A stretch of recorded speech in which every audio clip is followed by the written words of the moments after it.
बात आने वाले उत्तर प्रदेश चुनाव की। जी हां, अभी से ही तैयारी शुरू कर दी है तमाम पार्टियों ने, लेकिन खास तौर पर असदुद्दीन ओवैसी बिहार में 5 विधायकों के बनने के बाद जिस तरह की ताकत उत्तर प्रदेश की पॉलिटिक्स में झोंक रहे हैं, वो मैं आपको बताऊंगी कि आखिर उनकी स्ट्रैटेजी है क्या। दरअसल वो एक मुस्लिम ओबीसी समीकरण साधना चाहते हैं और इसी समीकरण के जरिए वो उत्तर प्रदेश में अपनी जीत की कहानी दर्ज करना चाहते हैं। इसी सिलसिले में वो ओम प्रकाश राजभर से मिले, क्योंकि ओबीसी वोटर्स अगर आप उत्तर प्रदेश में देखेंगे तो उनकी संख्या बहुत ज्यादा है, वो भी मैं आपको बताऊंगी। लेकिन उससे पहले जरा बता दूं, ओम प्रकाश राजभर 8 दलों का एक गठबंधन उन्होंने बनाया है बीजेपी के खिलाफ। ये तमाम ओबीसी संगठन है जिनके साथ उन्होंने एक ऐसा संगठन बनाने की कोशिश की है जो बड़ी पार्टियों को चुनौती दे, और साथ ही अगर आप माइक्रो लेवल पर देखें तो हर सीट पर वो कुछ ना कुछ क्रूशियल रोल प्ले कर सकते हैं।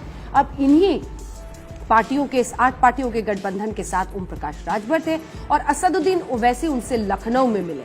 कोशिश ये है कि ओम प्रकाश राजभर के साथ जो ये गठबंधन बने, यानी ओबीसी इसको लाने का पूरा जिम्मा होगा ओम प्रकाश राजभर पर, और इधर मुस्लिम मतदाताओं को उनसे शामिल करने का, मिलाने की पूरी जिम्मेदारी होगी असदुद्दीन ओवैसी की।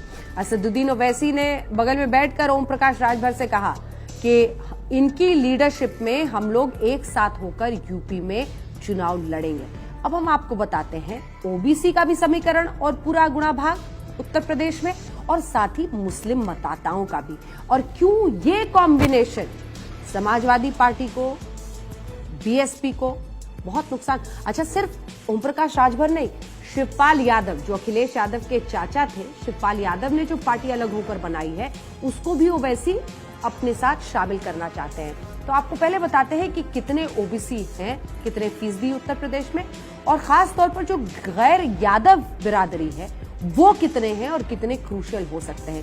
क्योंकि एक बार को हम मान भी अगर ले कि जो यादव है वो समाजवादी पार्टी के साथ जाएंगे, तो जो गैर यादव ओबीसी है वो भी बहुत भारी संख्या में है।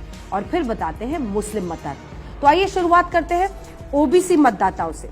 लगभग 52%, 52% पिछड़ा वोट बैंक है उत्तर प्रदेश में, 52%। आप समझ रहे हैं, एक बहुत बड़ा हिस्सा। और दूसरी तरफ जो गैर यादव बिरादरी है उसमें 43%, 43%। वहीं जब आप मुस्लिम मतदाता देखते हैं तो वो लगभग 22% है। यानी अगर इन दोनों को एक साथ करने में काफी हद तक भी ये गठबंधन ओम प्रकाश राजभर और असदुद्दीन ओवैसी का यूपी में कामयाब होता है, तो इसका अर्थ होगा कि वो कई सीटों को झिटक भी सकते हैं। और इसीलिए जो पारंपरिक पार्टियां हैं, चाहे वो कांग्रेस हो, चाहे वो समाजवादी पार्टी हो, बीएसपी हो, बीजेपी हो, उन सभी के लिए इस कॉम्बिनेशन से एक बड़ी मुश्किल खड़ी हो सकती है।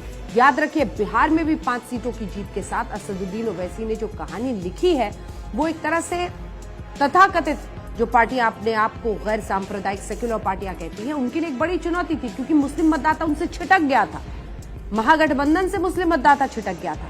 अगर वही बात वो यहां पर रेप्लिकेट कर लेते हैं उत्तर प्रदेश में, बल्कि उससे भी एक कदम आगे बढ़कर ओबीसी और मुस्लिम समीकरण साधने में, गठजोड़ साधने में वो कामयाब होते हैं वोट बैंक के नजरिए से, तो असदुद्दीन ओवैसी के लिए ये बहुत बड़ा दांव साबित हो सकता है।